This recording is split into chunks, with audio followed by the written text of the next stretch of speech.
Merci d'avoir regardé cette vidéo. Abonnez-vous et partagez-la sur Facebook. À très bientôt pour d'autres vidéos. Donc moi je vais vous parler de l'hypertension artérielle et grossesse. En fait, l'hypertension artérielle et grossesse, c'est trois catégories. C'est pas uniquement l'HTA gravidique, parce qu'il y a l'hypertension artérielle chronique. Donc c'est la femme enceinte qui avait une hypertension avant d'entreprendre une grossesse. Et puis donc c'est en général des hypertensions artérielles qui sont diagnostiquées avant la 20e semaine. Donc quand on a la chance de diagnostiquer l'hypertension avant la 20e semaine et que cette patiente n'est pas connue hypertendue, on ne l'étiquette pas comme HTA gravidique, mais c'est une HTA chronique associée à la grossesse. Et puis on a l'hypertension artérielle gravidique, c'est des femmes qui développent une hypertension artérielle après la 20e semaine. Et il y a une complication qui est la prééclampsie, c'est l'ancienne toxémie gravidique, c'est l'ancienne appellation, qui est définie par une hypertension artérielle contrôlée ou non, associée à une protéinurie pathologique découverte après la 20e semaine d'aménorrhée. En fait, la prééclampsie peut compliquer une HTA chronique comme elle peut compliquer une HTA gravidique. Alors d'abord, on va parler de l'hypertension artérielle chronique. C'est la même définition que l'hypertension artérielle, c'est la même définition même chez la femme enceinte, c'est 140 et 90 pour la diastolique, qui doit être confirmée à 2 reprises après 30 minutes de repos en position assise. Donc c'est en position assise qu'il faut prendre la tension artérielle, qui doit être présente avant la 20e semaine. Quand on la découvre après la 20e semaine, c'est très difficile de faire la part des choses. C'est une HTA connue et ou traitée ou non antérieurement à la grossesse. Dans ce cas, on parle d'hypertension artérielle sévère associée à la grossesse quand la pression artérielle est supérieure à 160 pour la systolique et 110 pour la diastolique. Alors, l'hypertension artérielle, les étiologies, c'est les étiologies habituelles. C'est en général une HTA idiopathique. C'est surtout chez les femmes plutôt à un âge avancé qui font une hypertension artérielle. Donc, c'est une HTA idiopathique dans 90% des cas. Mais il faut faire attention aux HTA secondaires qui sont parfois révélées par la grossesse, qui n'étaient pas connues auparavant. Et donc, ce n'est pas une HTA gravidique, c'est une HTA chronique d'étiologie secondaire. On a les étiologies rénales, immunologiques, endocriniennes et vasculaires. Donc, c'est HTA secondaire habituel. Les hypertensions artérielles chroniques chez une femme enceinte, quand il y a une grossesse qui se surajoute à cette hypertension artérielle chronique, les patientes sont à haut risque lorsque l'HTA est sévère ou lorsque s'associent certains éléments, comme un antécédent de mort périnatale. Ça veut dire que cette patiente a probablement fait une prééclampsie, un antécédent de prééclampsie diagnostiqué, un âge maternel avancé, une durée d'hypertension artérielle, donc ça veut dire qu'il y a un retentissement d'organes en fait, l'association à cette HTA d'un diabète, d'une pathologie rénale, d'une pathologie auto-immune, la présence d'anticorps circulants, une cardiomyopathie, une coartation secondaire, une rétinopathie, ça veut dire qu'il y a une atteinte d'organes. Donc, prééclampsie et HTA chronique, donc ça s'appelle prééclampsie surajoutée. Elle complique environ un quart des patientes qui ont une HTA chronique enceinte. Elle est définie par la présence d'une HTA et d'une protéinurie qui est supérieure à 0,3 g par heure, donc après 20 semaines d'aménorrhée. Les risques fœtaux et maternels sont les mêmes que lors d'une hypertension artérielle gravidique, on les verra en détail tout à l'heure. L'hypertension artérielle gravidique, c'est une pathologie qui a une toute autre physiopathologie. Ce n'est pas la même physiopathologie qu'une HTA chronique. L'HTA n'est pas la cause, mais la conséquence. Donc, elle est due au placenta. C'est la conséquence de la grossesse. Donc, physiopathologie différente de l'HTA chronique. Elle survient après la 20e semaine d'aménorrhée. Elle est due à une atteinte de l'endothélium qui peut toucher tous les organes. Donc, c'est une pathologie qui va toucher l'endothélium de tous les organes. Le premier symptôme, c'est l'hyperuricémie, puis l'hypertension artérielle, et enfin la protéinurie lorsque cette HTA se complique d'une prééclampsie. La protéinurie n'est pas obligatoire. Le traitement, bien sûr, c'est l'accouchement. Alors, à l'état normal, entre la 16e et la 20e semaine, les cytotrophoblastes envahissent les artérioles spirales maternelles et les remodèlent pour former des vaisseaux à grande capacitance avec une résistance qui est très très basse. Donc, il y a une vasodilatation qui est très importante, donc une bonne perfusion du placenta. Dans la prééclampsie, il y a une invasion incomplète conduisant à une perfusion placentaire réduite, d'où l'ischémie placentaire. Cette implantation pathologique va être à l'origine de plusieurs anomalies physiopathologiques qui sont une nécrose focale et dépôt de fibrine, une athérosclérose aiguë, une ischémie placentaire et parfois un infarctus placentaire. En fait, ce qui va se passer, il va se passer un déséquilibre entre les éléments vasoconstricteurs et les éléments vasodilatateurs au profit des éléments vasoconstricteurs qui sont l'endothéline, le thromboxane 2 et l'angiotensine 2. Les conséquences de l'ischémie utéroplacentaire sont nombreuses. Il va y avoir une génération de radicaux libres, une apoptose, une production de facteurs type VEGF, c'est ceux-là qui sont à l'origine de la thrombose, un déséquilibre de synthèse des prostaglandines, donc il y a un déséquilibre entre le système vasodilatateur et vasoconstricteur, une atteinte des cellules endothéliales et une hyperlipémie qui est à l'origine, qui va expliquer l'athérosclérose, entre autres, l'athérosclérose aiguë. Le retentissement viscéral est multiple.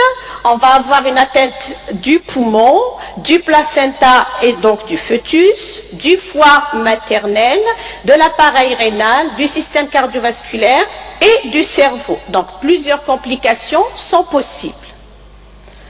Les facteurs de risque sont l'ethnie.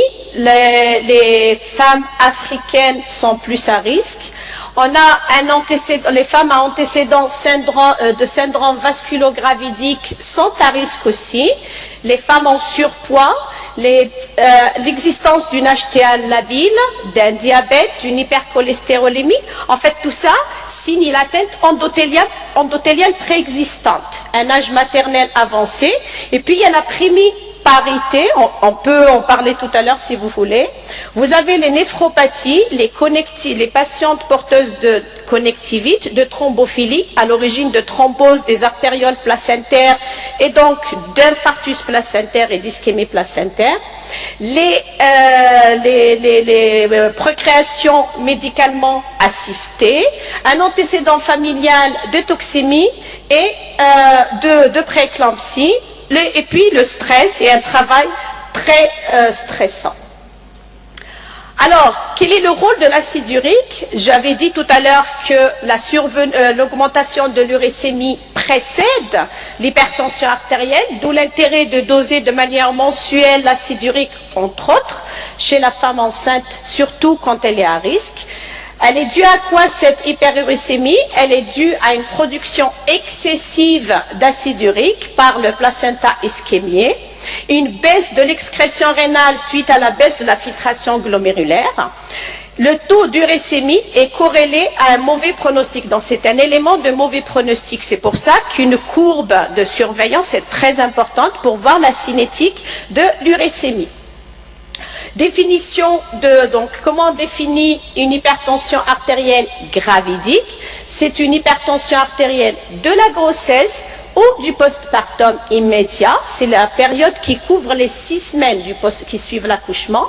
Elle est définie comme suit. C'est 140-90 donc lors de la grossesse. On parle d'HTA légère quand c'est compris entre 140 et 159 ou 90 et 109.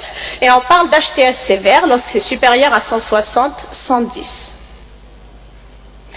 Alors, comme j'avais dit tout à l'heure, on a l'HTA chronique, l'HTA gravidique et la prééclampsie qui est définie par l'existence d'une protéinurie en plus de l'hypertension artérielle. Maintenant, on va parler de la prééclampsie sévère. Alors, quand est-ce qu'on parle de prééclampsie sévère? Elle met en jeu le pronostic maternel et fœtal. Alors, on parle d'hyperéclampsie sévère lorsque s'associe donc à l'hypertension artérielle au moins l'un des critères suivants. On n'a pas besoin de plusieurs critères. Donc, hypertension artérielle sévère, 160-110, une atteinte viscérale définie par au moins l'un des critères suivants, c'est-à-dire une oligurie, un œdème aigu du poumon. J'avais dit tout à l'heure que c'était une atteinte multiviscérale. Donc, un œdème aigu du poumon, une douleur en barre épigastrique persistante, il faut faire très attention. Ça peut être les hématomes sous-capsulaires hépatiques, un HELLP syndrome, des signes neurologiques persistants, ou alors un hématome rétroplacentaire. Donc, l'existence de ces éléments-là doit faire poser rapidement le diagnostic de prééclampsie parce qu'il y a des décisions urgentes à prendre, on va voir après. Alors, l'éclampsie, qui est une complication de la prééclampsie, elle est définie par une crise convulsive tonico-clonique dans un contexte de pathologie hypertensive de la grossesse. Et on a vu qu'il y avait des éléments qui peuvent évoquer, avant sa survenue, l'existence d'une hyperréflexie, d'augmentation des réflexes, est un signe en faveur de la survenue probable d'une éclampsie. Donc, il faut être vigilant. Comment on pose le diagnostic? Il est recommandé de mesurer la pression artérielle en position assise en milieu médical après au moins 5 minutes de repos. En cas d'HTA légère à modérée, qui est dépistée en consultation, l'HTA doit être confirmée par des mesures en dehors du cabinet. Donc, il ne faut pas se contenter d'une mesure en cabinet. Alors, comment? C'est par une automesure en expliquant à la patiente qu'il faut prendre la tension artérielle en position assise avec le bras, donc on regarde l'air cardiaque. 3 mesures consécutives, elle va faire la moyenne, ou alors on fait la moyenne, on regarde la MAPA, mais uniquement les valeurs en phase d'éveil, en phase diurne. Et c'est quoi ces valeurs? Il faut que ça soit dès lors que c'est supérieur à 135 pour la systolique ou 85 pour la diastolique, on retient le diagnostic d'hypertension artérielle gravidique. Alors, pour ne pas passer à côté d'une survenue d'une prééclampsie, il faut absolument rechercher une protéinurie par des bandelettes par la malade. Et si les bandelettes, la dame retrouve une croix, il faut confirmer par une mesure de la protéinurie de façon biologique. La découverte après la 20e semaine d'aménorrhée d'une protéinurie définit le diagnostic donc de prééclampsie. Quels sont les risques de la prééclampsie? Ils sont doubles. Il y a un risque maternel et un risque fœtal. Le risque maternel, c'est la survenue d'une HTA maligne, il y a un HELLP syndrome, d'un hématome rétroplacentaire, d'une CIVD, d'un OAP, d'une éclampsie, d'une insuffisance rénale aiguë, d'une hémorragie de la délivrance. C'est pas rien. En fait, c'est toutes des complications qui peuvent mettre en jeu le pronostic vital maternel. Et il n'y a pas que des complications maternelles, il y a également des complications pour le fœtus. C'est au minimum un retard de croissance intra-utérine, donc une souffrance fœtale chronique, une souffrance fœtale aiguë, une mort in utero, un décès néonatal ou alors des séquelles au long cours. Alors, pour l'éclampsie, en général, c'est une pathologie qui apparaît sur des grossesses avancées. Donc, c'est pour ça que je vais vous dire tout à l'heure, que quand il y a une prééclampsie, il faut faire un accouchement prématuré. Les prodromes, c'est très important. C'est qu'il y a une patiente qui est hypertendue et qui est enceinte et qui présente des céphaléances en casque, des troubles visuels ou auditifs, des douleurs abdominales intenses, des nausées ou des réflexes ostéotendineux vifs. Il faut absolument être vigilant et évoquer le diagnostic d'éclampsie parce qu'il y a une très forte mortalité maternelle et fœtale dans ce cas. Le HELLP syndrome, c'est une anémie hémolytique, donc on a un LDH qui est très élevé, une baisse de l'aptoglobine, une présence de schizocytophrotie, ça veut dire qu'il y a une hémolyse, une cytolyse hépatique et une thrombopénie. C'est pour ça aussi, en plus de la protéinurie et du dosage de l'acide urique, il convient de faire une FNS chez les patients pour regarder justement le taux de plaquettes. Les complications donc du HELLP syndrome, c'est l'hématome sous-capsulaire du foie avec risque de rupture du foie et donc de la CIVD. Alors la prééclampsie, qu'est-ce qu'il faut surveiller quand on a une prééclampsie et qu'on a pris la décision de ne pas faire d'accouchement prématuré ou de reporter l'accouchement prématuré. Il y a de toutes les façons, c'est des patientes qui doivent être hospitalisées. Il y a une surveillance de la mère et de fœtus. La maman, il faut surveiller la tension artérielle, l'albuminurie, la diurèse et le poids. Une prise de poids très rapide doit nous inquiéter. Et surtout, il faut faire une échographie hépatique pour voir s'il n'y a pas d'hématome sous-capsulaire et rechercher les éléments du HELLP syndrome. Pour le fœtus, c'est les mouvements actifs fœtaux, c'est la maman qui va les reporter. Et puis, il faut donc les RCF aussi qu'il faut faire 3 fois par jour. Et il faut voir la croissance intra-utérine, s'il y a une stagnation de la croissance. Et au Doppler, ce qu'il y a lieu de dire juste très rapidement, dans un placenta normal, vous avez un flux qui est systolo-diastolique. Dans un placenta, sur l'artère placentaire. Sur l'artère placentaire d'une femme qui a une prééclampsie, vous avez un flux systolique seul. Le flux diastolique disparaît. Pour être au courant de la suite de cette vidéo sur la conduite à tenir devant une hypertension artérielle chez la femme enceinte.